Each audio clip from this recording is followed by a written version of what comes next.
सी programming भाषा के पाठ क्रमांक 17 में आपका स्वागत है। इस वीडियो में हम शाखाबद्धता एवं निर्णयात्मक कथन त्रिगुट या परिस्थितिजन्य, जिसे हम अंग्रेजी में टर्नरी या कंडीशनर कहते हैं, उस परिचालक के बारे में बात करेंगे, उसका अध्ययन करेंगे। इसे हम त्रिगुट परिचालक कहते हैं।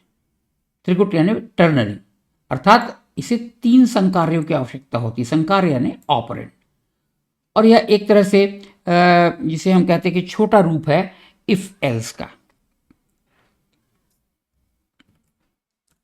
इसकी रूपरेखा सदैव की भांति पहले मूल वाक्य विन्यास से संरचना, फिर कुछ गुणधर्म और एक छोटा सा क्रियाशील प्रोग्राम। वाक्य विन्यास इसका क्या है? इसमें 3 व्यंजक होते हैं यानी एक्सप्रेशंस होते हैं। अब यदि इस व्यंजक का मूल्यांकन करने पर यह यदि सत्य पाया जाता है तो बाईं ओर, जिसे हम स्थान धारक कहते हैं या प्लेस होल्डर कहते हैं, उसका मान इस व्यंजक 2 के बराबर होगा।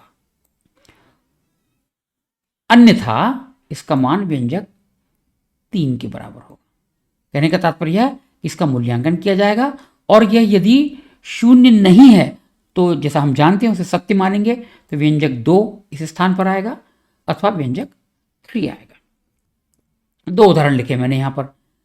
अब यदि मान लीजिए x का मान 5 है, यदि ये सत्य है तो y का मान 10 हो जाएगा, अन्यथा y का मान 20 हो जाएगा।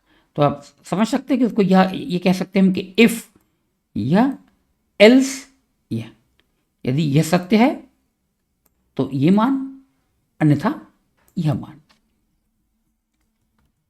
दूसरा यहां पर लिया है कि यहां पर हम सीधे ही इस संपूर्ण कथन को, ठीक है, संपूर्ण कथन को इधर लिख सकते हैं कि इसे निर्धारण चिन्ह की आवश्यकता नहीं है। तो इस संपूर्ण कथन यह किससे इसके स्थानापन्न होगा, किससे रिप्लेस होगा? या तो 10 से या 20 से। यदि x का मान 5 है तो यहाँ 10 आ जाएगा इस पूरे कथन के स्थान पर। आप ऐसा समझने के लिए ऐसा कह सकते हैं, अन्यथा 20 आएगा और वही मान फिर प्रिंट हो जाएगा। ठीक है, चलिए एक छोटा सा क्रियाशील प्रोग्राम देखते हैं। मैं बाईं ओर यह लिखा है प्रोग्राम, इसको मैं चला देता हूं। यहां मैंने 2 पूर्ण संख्या चर घोषित किए हैं, ठीक है, और यहां इसने यह प्रॉम्प्ट स्ट्रिंग प्रिंट कर दी है, और यहां पर ये मेरी प्रतीक्षा कर रहा है, और उसकी एक अपेक्षा है कि मैं उसे एक धनात्मक अथवा ऋणात्मक पूर्ण संख्या उपलब्ध कराऊं, पॉजिटिव या नेगेटिव इंटीजर। तो यहां पर वह मेरी प्रतीक्षा कर रहा है। अब जो हम संख्या कुंजी पटल पर टाइप करेंगे या उपलब्ध कराएंगे, वो यदि यहां पर उसका मान 0 से कम है तो ये %s काहे के लिए है? अक्षर श्रृंखला प्रिंट करने के लिए या कैरेक्टर स्ट्रिंग के लिए। तो यदि उसका मान 0 से कम है तो यह अक्षर श्रृंखला प्रिंट करेगा यानी नेगेटिव, अन्यथा वह प्रिंट करेगा पॉजिटिव। दूसरा उदाहरण देख लीजिए। यहां पर यदि जो हमने संख्या उपलब्ध कराई है पूर्ण संख्या, वह यदि विषम है, क्योंकि यह शेषफल ऑपरेटर, शेषफल परिचालक है, 2 से भाग करेंगे। यदि 1 बचता है अर्थात 0 नहीं है तो उसे सत्य माना जाएगा। सत्य माना जाएगा तो उसका वर्ग, इस संख्या का वर्ग, इसे निर्धारित कर देंगे हम, अन्यथा उसका घन यानी नम की घात 3 या यहां पर नम की घात 2 होगा, और वह num2 का मान प्रिंट कर देगा। तो अब देखिए यहां पर यदि मैं प्रिंट कर देता हूं, मान लीजिए -5, ऋण 5 किया मैंने, तो देखिए इसने प्रिंट कर दिया इस प्रिंटफ के अनुसार कि नेगेटिव है, ऋणात्मक संख्या है, और चूंकि यह 5 एक विषम संख्या है तो उसने उसका वर्ग निकाला और वो num2 में दे दिया, और num2 का मान प्रिंट किया जो कि यहाँ पर 25 आ गया। इसी तरह से हम एक बार इसको फिर से चला देते हैं, और इस बार हम प्रिंट कर दें, चलिए 3 कर देते हैं।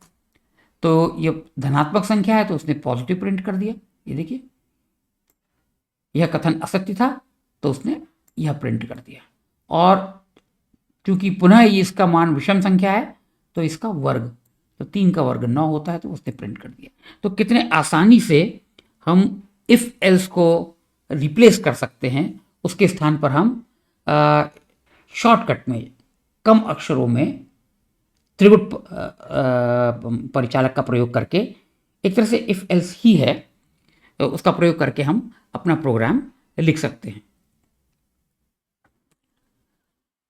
अगले वीडियो में हम लूप्स के बारे में पढ़ेंगे और पहला लूप होगा फॉर लूप। दो प्रकार के लूप्स होते हैं, दो लूप्स कह सकते हैं हम। एक तो फॉर होता है और एक होता है व्हाइल। व्हाइल का एक और प्रकार होता है जिसे हम डू व्हाइल भी कहते हैं। तो अगले वीडियो में हम लूप्स के अंतर्गत फॉर का अध्ययन करेंगे। इस वीडियो में बस इतना ही। धन्यवाद।